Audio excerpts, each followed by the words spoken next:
حاجی آخه اینجا اصلا جای پارک کردن بود ناموسن. میسم دست بالا. میسم این چیه نگاه میکنی؟ میسم میکشمت به خدا.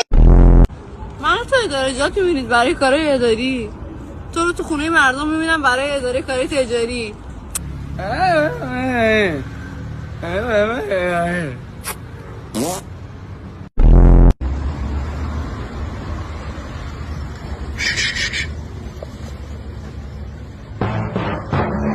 خجالت بکش تخم سگ. داداش یه لحظه بیا.